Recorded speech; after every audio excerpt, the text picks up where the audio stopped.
We already know that the Allies won World War II, but what would happen if we put the main global leaders of World War II head-to-head in the Hunger Games? Well, if you have ever asked that question, then today is your lucky day. In this video, we are going to be putting the main global leaders of World War II head-to-head in the Hunger Games, and we are going to see which one of them has the odds ever in your favor. Happy Hunger Games! And may the odds be ever in your favor.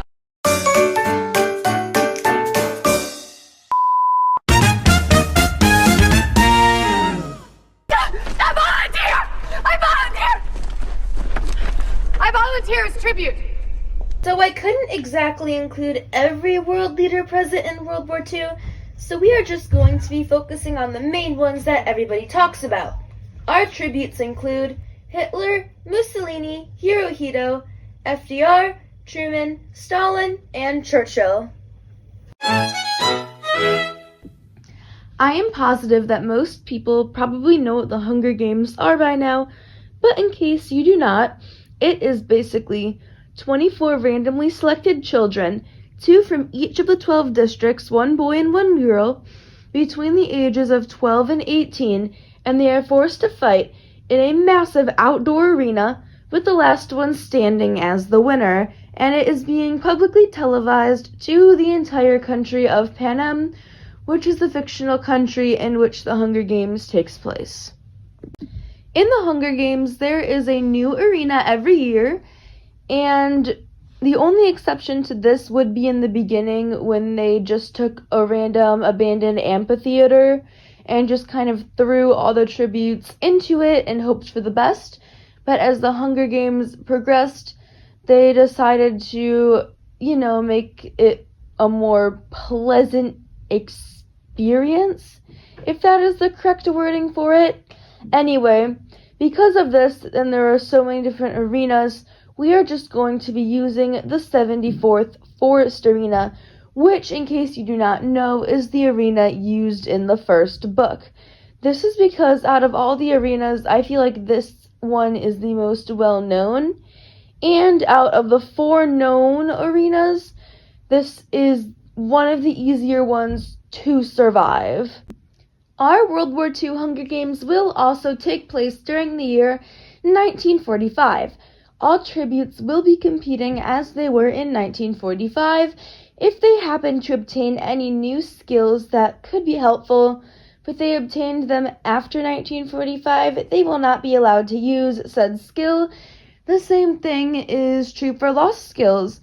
If a tribute seemed to acquire some sort of physical or mental issues that could hinder their performance in the Hunger Games, but they didn't have them before 1945, they would still have to compete in the Hunger Games with said issues if they did have them in 1945, because the Hunger Games is set in 1945. This will keep things fair, and it will also make it easier on me when kind of seeing where everyone's skills are at. Roosevelt and Truman will not be considered part of the same district, even though they are both from America. This is because none of the other tributes have teammates from the same countries, and so therefore we are eliminating all district partners. The district partner system has gone out the window. Everyone will be competing for themselves, and everyone is for themselves, even though alliances can be formed. However, even though alliances can be formed, most of these people were incredibly self-absorbed, paranoid, and cared a lot about self-preservation, so I'm positive that most alliances will be short-lived. As far as clothing, we are just going to assume that everyone is wearing the 74th Arena uniforms from the movies and the books. I guess this is important because we don't want people sneaking in unnecessary accessories. For example, it's much easier to sneak in small weapons using baggy clothing, but I'm positive that this won't be a problem. It is just one more thing that I kind of wanted to clear up. Sponsor gifts are a yes. I am not sure who exactly would want to sponsor any of these tributes for varying reasons, but if your tribute is in an emergency, what's the harm in sending them a little white parachute? And with all that being said, those are the ground rules of our World War II Hunger Games. Let's get right into the Hunger Games.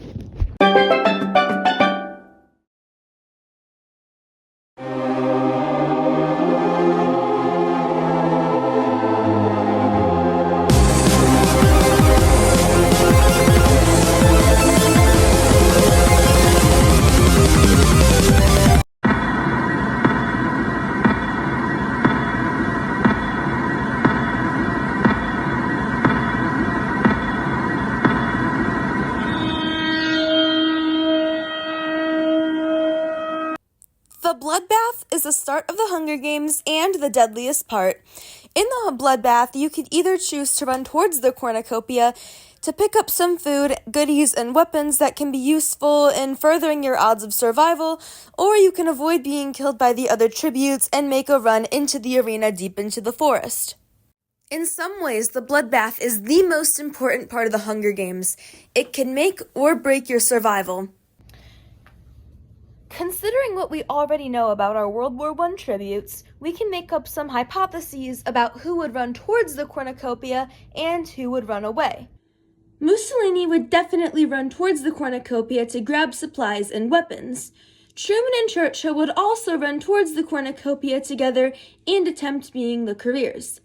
Hirohito would also run towards the cornucopia, considering that he won't be able to make alliances due to the language barrier, and the weapons and food stockpiled at the cornucopia will be his best chance of survival.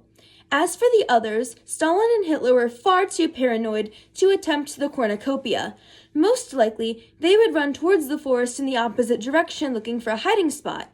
Hitler might also use his art skills to camouflage with the surroundings.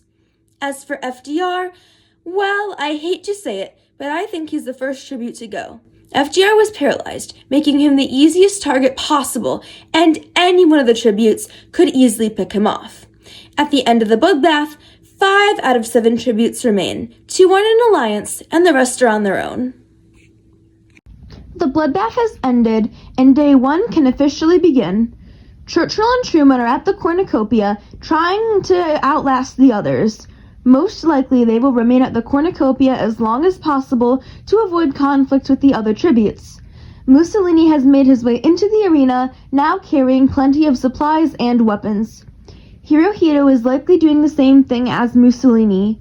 Stalin did not attempt the cornucopia and is probably attempting to find food. Hopefully he is familiar with the flora and fauna of District 12, because if not, he will have a hard time finding food. Hitler and Stalin were both very paranoid, but Hitler was more paranoid than Stalin.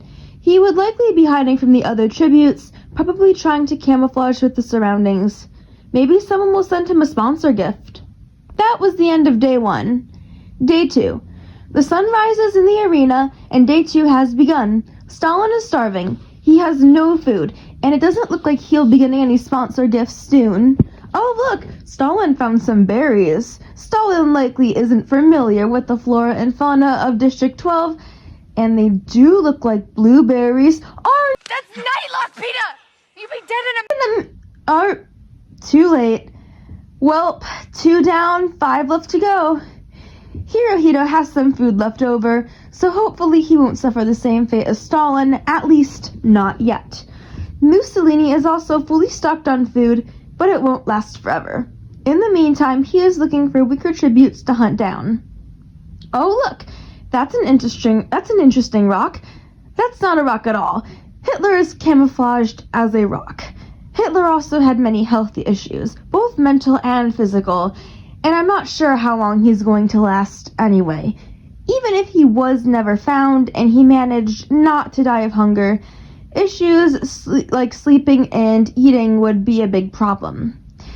Hitler needed to take 20 pills a day just to fall asleep, and as far as food went, he had a group of people taste test to make sure it was safe. Not to mention he would actually have to get up to find said food. Truman and Churchill are still dominating the cornucopia. They aren't planning on hunting down any of the weaker tributes and are planning on waiting it out. End of day 2. Day 3. Truman and Churchill are still at the cornucopia. They have plenty of food and supplies. Hitler is still camouflaged as a rock, although he looks like he's about to die anyway. Hirohito notices the Hitler rock and he is quickly unalived. 3 down, 3 to go. Although Hirohito has just managed to get rid of a fellow tribute, he is still hungry. Is that a berry bush? Hirohito spots the berries and, oh no, that's Nightlock! Well, he tried. That's what happens when you don't pay attention to the flora and fauna. 4 down, 3 to go. Mussolini was able to spot Hirohito eating the berries before the helicopter came to pick him up. Mussolini steals Hirohito's supplies and leaves. Now Mussolini knows to stay away from the berries. End of day 3. Day 4. It comes down to the final 3. Truman and Churchill are starting to become suspicious of each other. They debate if it's better to split up now and achieve victory for themselves, or stay together just long enough to hunt down Mussolini. Mussolini is debating heading to the cornucopia or waiting it out. Hey, can you put that in the middle? Sure.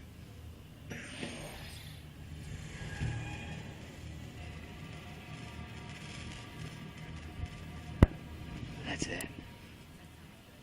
That's excellent.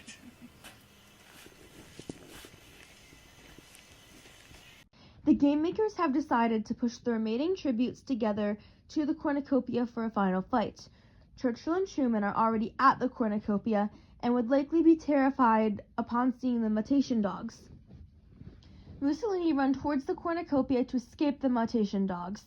This fight could go either way. Truman and Churchill, if they would stick together, would likely eliminate Mussolini and then try to kill each other. However, at this point, they would definitely have turned on each other. Bye-bye alliance. With the Truman-Churchill alliance gone and everyone is now for themselves, Mussolini would most likely win. This is because Mussolini was the most physically in shape out of all the tributes, and even though Truman and Churchill together could overpower him, if they were separated, then it would add more complication to the fight, and Mussolini could easily pick them off. Mussolini wins! Happy Hunger Games! And in Mussolini's case, the odds are ever in your... Ladies and gentlemen, may I present the winners of the 74th Annual Hunger Games.